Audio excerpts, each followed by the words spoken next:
So today I'm making this video in regards to the Canadians' response to Trump and overall the political climate that's existing right now in Canada. I think it's very shameful in a sense that so many people that I'm seeing are very ignorant about how things are working. They seem to be under the false pretense that they can punish America the same way America punish us. What's silly about this trade war is everybody seems to forget Trudeau is the one who started it. Trudeau is the one that instigated this problem that all Canadians now face. And as I understand it, some of the fake polling is trying to put Trudeau ahead of Poilievre because they're saying that Trudeau handled the crisis very well. And if you've seen some of his speeches talking about Ukraine and whatnot, Trudeau tried to inflate his own personality and maybe his ego to try to show all around the world that he is somebody, even though not even a few months ago, and hopefully still right now, that he is very much disliked, distrusted, and generally nobody wants to see him anymore running the country. So he's like the enemy of Canada, so to speak. But it seems that the press doesn't want to paint him in that light. The question that I want to ask everybody, or rather the point I want to point out, the enemies of Canada facilitated this situation that we're in now. And it's not just Trudeau, but rather the people who are behind him, paying for him, helping him to organize, helping construct his speeches, helping him to plan ahead. This so-called prorogation of Parliament, he is not smart enough to come up with this on his own. He has great advisors advising him, and even, I wouldn't even say that has to be a direct advisor to the federal government, but people that facilitate this kind of tactical way to behave. You think it's an accident that Trudeau prorogued Parliament and tried to regain Liberal support and has successfully regained Liberal support in the last few months with the Trump tariff? People cleverly create the situation to paint Trudeau in that light, and of course the press, no matter what he does, will support him nonetheless. So everywhere he gets is positive publicity, even though the Canadians couldn't stand him. And now I see that certain Canadians, their memories are so short, they forget all the scandals now, they forget that the carbon tax is killing us, and they just want to see how Trudeau boxing match with Trump with the tariff. In regards to the tariff, I speak metaphorically, of course. So this is a big problem in Canada, that the amount of biased media is actually helping facilitate Trudeau's victory again. Not exactly Trudeau's victory, because as we understand he will resign, but put that aside for a minute because he may not keep his word, or if he does, of course he'd delay. So Carney will be in power, and as I understand it, Carney is already a big source of the problem because he's one of the top advisors that I spoke of for Trudeau, how he was running government and how he was coordinating and whatnot. It's just that now Carney is coming to the front of the picture to lead the party. So it's, for me, the fact that Canadians would even trust this guy is ridiculous. He's no more than one of the top guys that helped to destroy this country, that helped to advise Trudeau and Freeland, and along with Gerald Butts and others, probably Stephen Guilbeault. They're the foremost individuals responsible for destroying Canada and making us weak in this moment. And everybody seems to forget that. The true enemy of Canada is always Trudeau and his government, always. So we wouldn't even be in this tariff war with the States if Trudeau hadn't told Trump that Canada cannot exist without the US. And so Trump put one and one together and say, this guy is weak, this guy is a boy. It's true that the Canadians depend on Americans for a lot of things. Agriculture, for one, is a big part. Apparently the automotive sector, going back and forth, that's a big part of Canadian economy in Ontario. I think Hamilton, if I'm not mistaken, but it could be more than that, of course. They produce for the American economy, and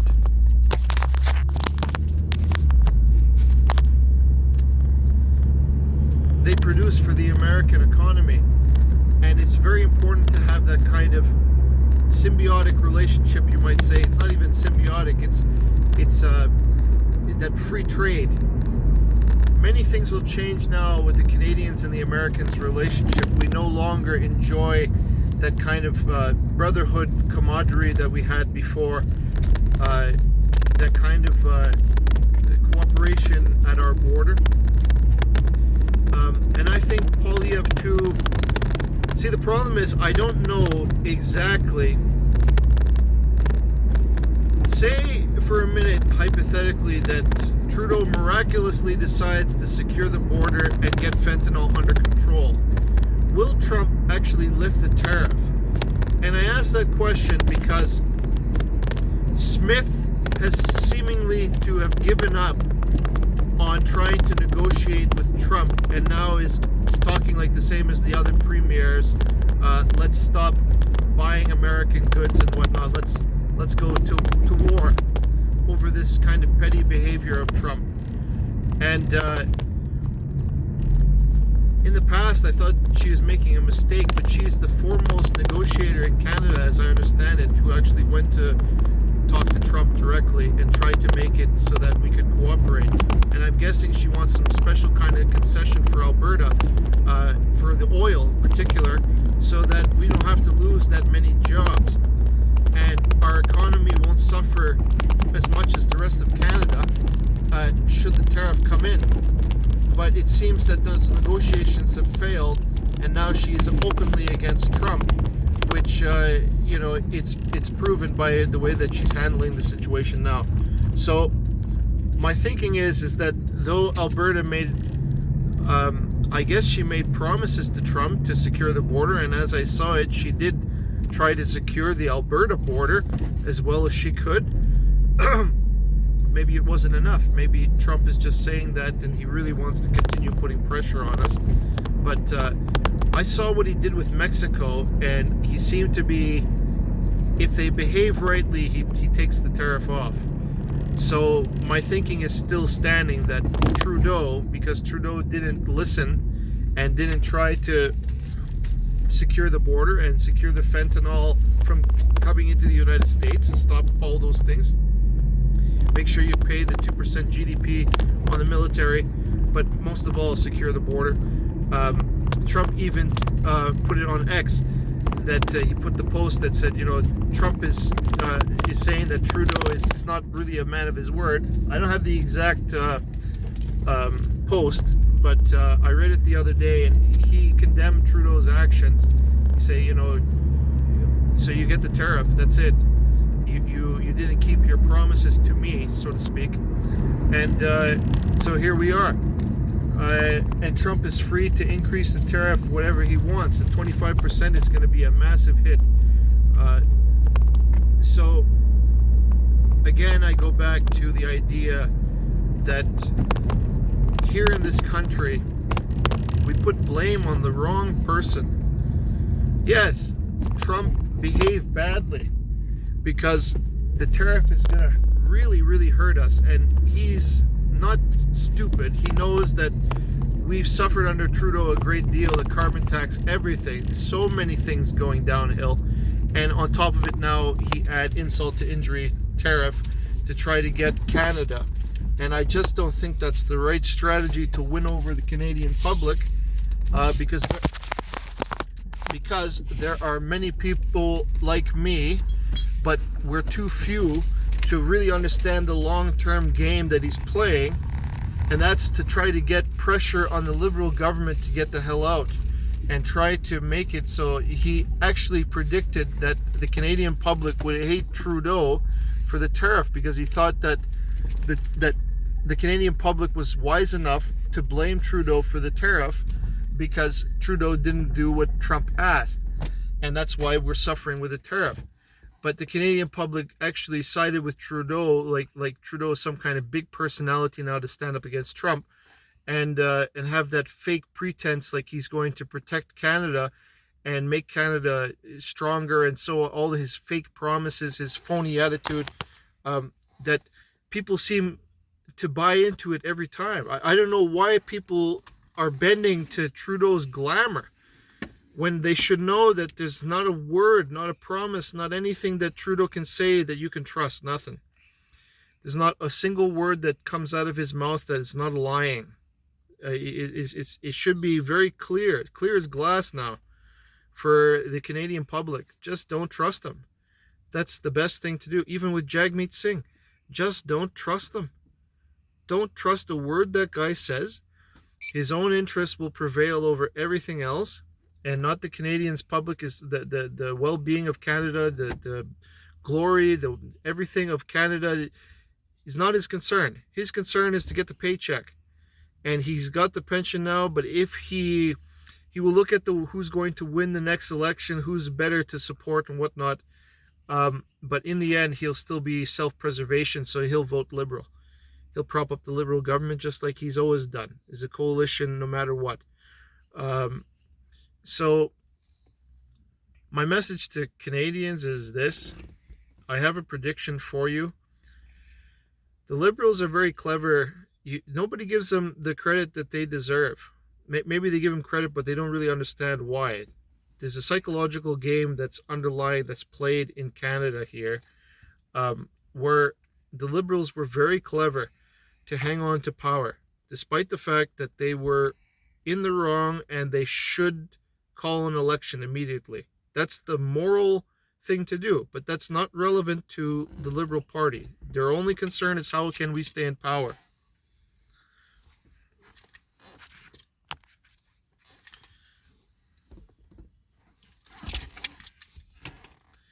Their only concern is how they can stay in power. That's it. And when you put that together, you'll see these people shouldn't be governing us in the first place.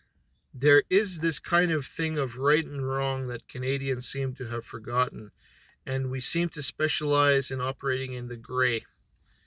Because everybody's opinion is mismatched together, and we try to say, oh, everybody will speak here at the table.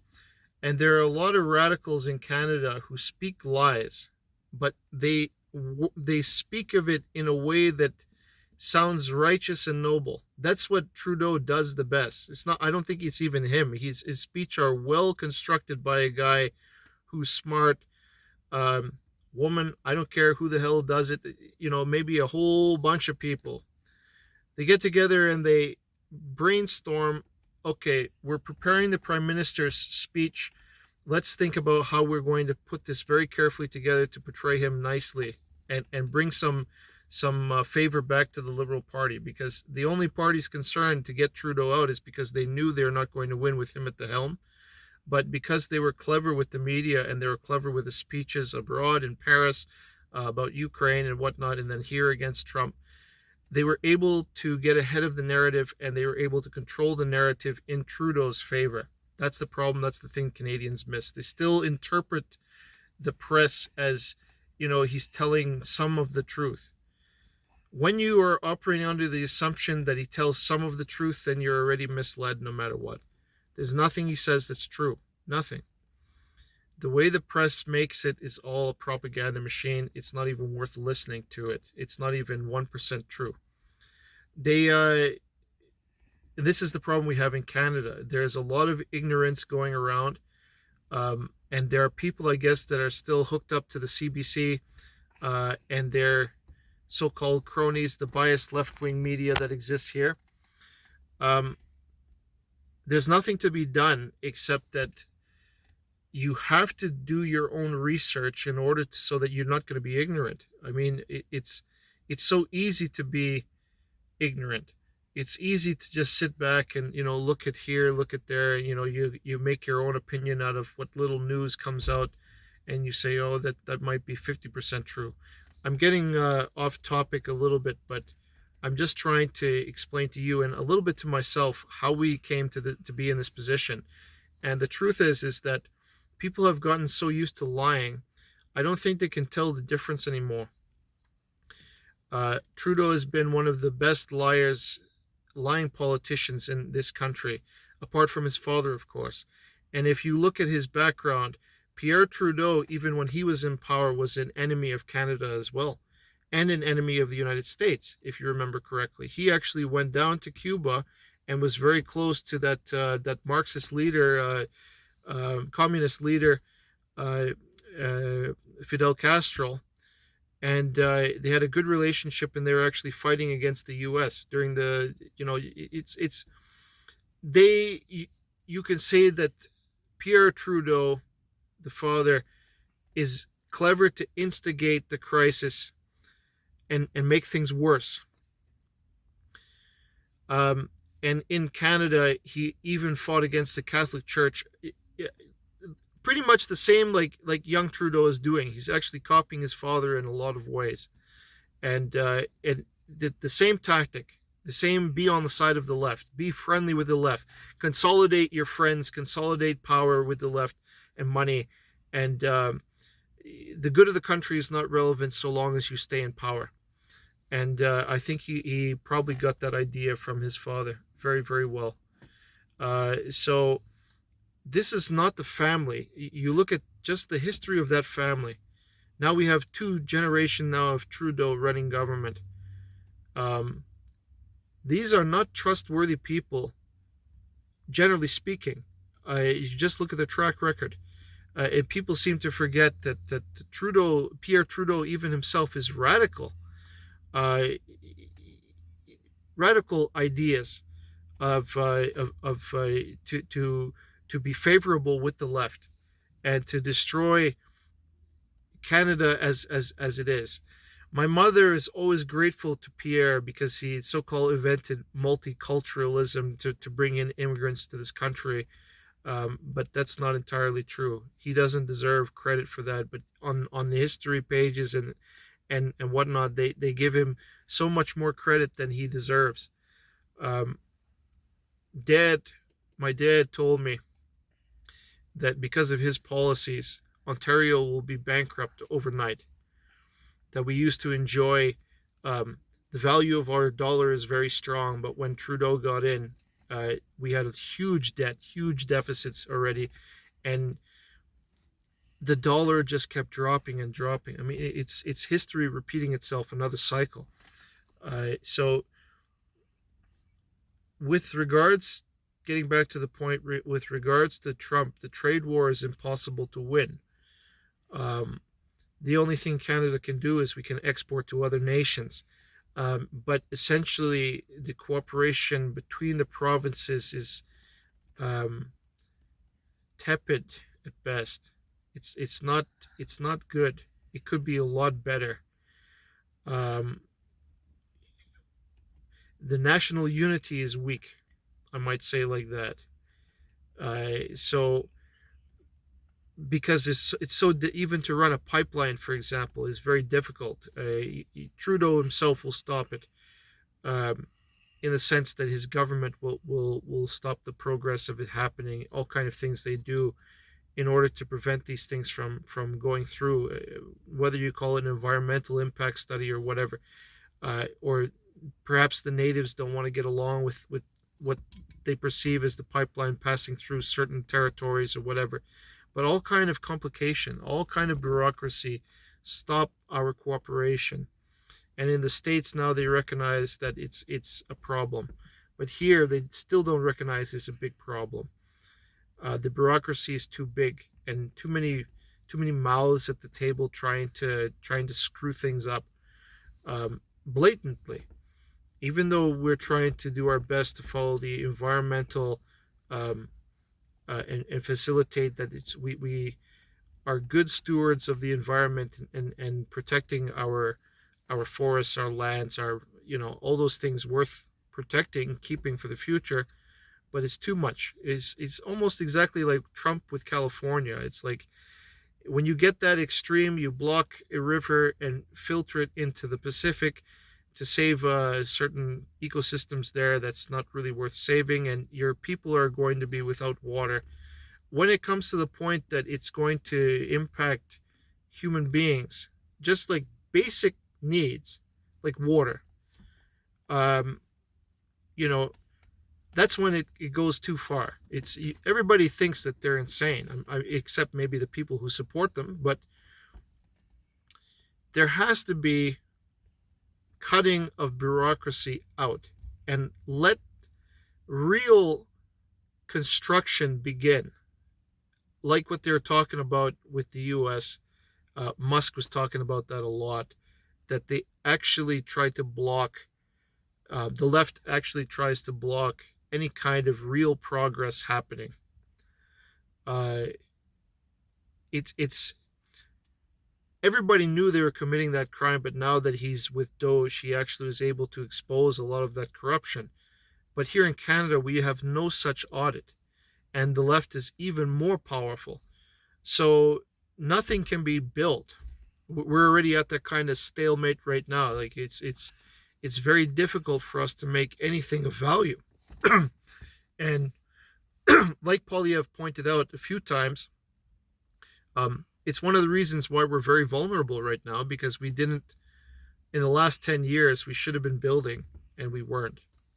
Canada, as far as I'm concerned, did not take advantage of all the land, the gifts that were given, and we actually were counterproductive. And in my mind, a little bit, I doubt that we can stand on our own feet without the Americans. I mean, it's not that I'm trying to condemn Canada, but really, if we had to stand on our feet, it'd take a long time before this country is actually fully self-sustaining without the Americans. Their chunk of our economy is so tremendous, so massive. We depend on them for so much things. It's foolish to me to try to say that tomorrow Canada can be completely independent from the States. It takes years of trying to get things facilitated, built, get all that infrastructure ready to go before you can make those claims. So we have a press that lies to us, a prime minister who won't resign, who won't step out, and even if he does, somebody worse or as bad will replace him. And this is the situation we have. I understand the Canadians a lot. I understand. It is not. I pity them in many ways because they don't. For one thing, it's highly emotional. The Liberals are so strong here. The left is very strong here. That's what I meant to say. And it's like California, essentially. I don't know if today there's been a shift towards conservatism by necessity, but I cannot be sure because it's so fickle. Polyev could say the wrong thing tomorrow, and people will stop supporting him. Even with Trump, a lot of people thought that Polyev was too quiet and he didn't make the proper moves and assessment of the Trump tariff, and maybe he waited too long to say something or it was too late. I don't know, but definitely the media underreported on him, or they report on him in a negative light.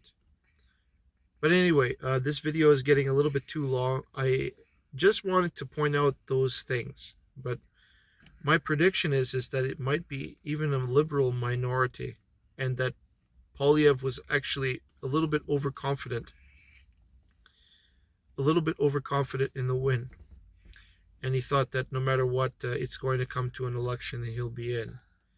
If he's not careful, then the Liberals under Carney might be able to rebuild their reputation enough before the election in October that they could get in with a minority, and then Singh will back them up. Now, why the NDP would continue supporting Singh after what he's done, or why people would continue supporting Singh after what he's done and his party, is beyond me, but they will. I already see a problem on the horizon that will occur. Unless by some miracle Polyev can reach enough people or they feel desperate enough that they come to his side. So the tariff, it's hard to say exactly what kind of impact the tariff will have right now, but definitely people losing their jobs all over the country. The Liberals will be clever to redirect that blame to Trump, and they should blame Trudeau. But anyhow, that's where we sit. So thank you for watching this video, and please like and subscribe to my channel if you found my content helpful. Take good care. Bye-bye.